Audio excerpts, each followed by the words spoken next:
Hi, I'm Guy in blue shirt. And I'm Guy in red shirt. Today, we're Canadians. We're proud Canadians. And we have some proof of Canadianness. If you'd like proof, there is our driver's license with some Um, facts covered up. It doesn't show our nationality, but it was just too much of a hassle to do our passports and birth certificates. It says Ontario. Don't get that confused with, Ontario in Japan. There's only the one. Yeah. There's only the one that's actually and a plus province. it says Ontario, Canada in the top right corner. But we go places like in the United States or Europe, some places in Europe, and we hear these myths about the Canadian people, and we see it on TV. And you know what? We're myth busting today. Canadian myth busting.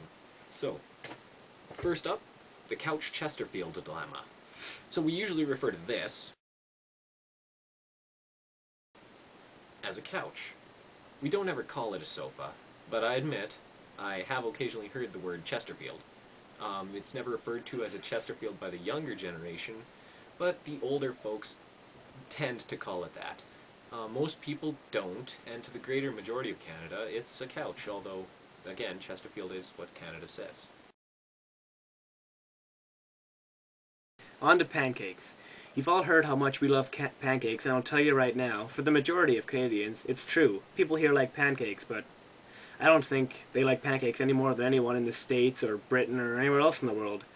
I myself am actually not particularly fond of them, but I am only one of 33.5 million Canadians, and most of the people I know, such as him, do actually like pancakes. On the subject of pancakes, we of course reach maple syrup. I don't have any in my house, neither does my associate, or really anyone we know. I mean, occasionally we do, but it's nothing special. It's kind of a delicacy, considering its hefty price tag, and don't even think I'm talking about that Aunt Jemima shit. I'm talking about real maple syrup. I haven't had any for quite a while, and the maple syrup love is not on the same level as the pancake appreciation. However, it is quite tasty, and the number one reason Canadian stores have so much is because tourists go apeshit for it and you always get a buck. That's it. Picture Paul Bunyan. Chances are he looks like this.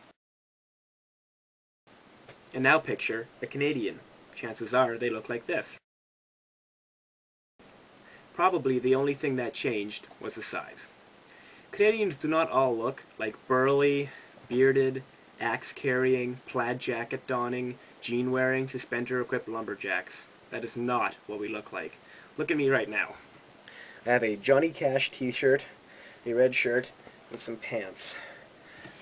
This is what I wear pretty well every day. Not the same outfit exactly, but normal enough clothes, right? Now look at him. I'm wearing a stylish green West 49 t-shirt and a blue shirt and some jeans. Again, same as his. And here's a picture of some people I know.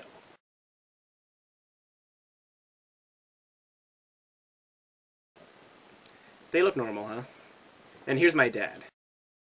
He looks normal too. Well, actually not really, but he's German, so. We dress just like the rest of the world. Funnily enough, though, the lumberjacks here do often look like what you think they do. Here's a picture of our friend Jim. But still, it's a myth. That's what it's all about. That's what it's all about. Did you hear the bout? The bout? No? No?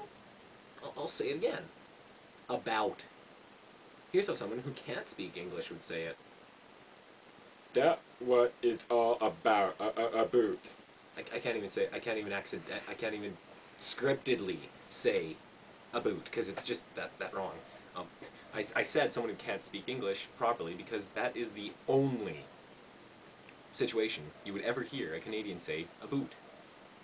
I'll be honest. I'm over 18 years old. I'm 19. Woo, boozing. And I have never, ever heard anyone say a boot, whether they be Canadian or Irish or Zimbabwean, if that's how you say that.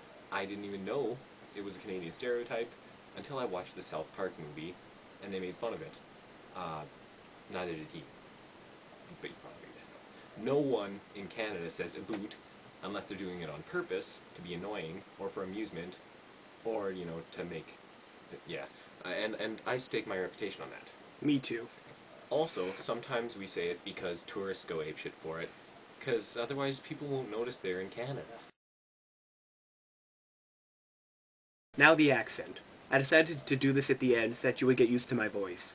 I don't sound like this when I talk, eh? Neither do I. I do, however, have a bit of a lisp, but you should be able to distinguish a lisp from an accent, which we do not have. But to be fair, we're not exactly far from the border either. Here, I'll say some words. Glasses. Book. Knife. Cat. This is Smokey. Sounds normal, huh? I was at a summer camp in North Dakota with an equal number of Americans and Canadians, and no one could pick them apart. The accent is just a myth. Just look at Jim Carrey, Ryan Reynolds, Howie Mandel, Keanu Reeves, Leslie Nielsen, Bill Shatner, Matt Perry, Pamela Anderson, and Donald Sutherland. Shatner does sound a bit strange, but I don't think that's an accent. He just sounds stupid. And at least we don't say rough instead of roof.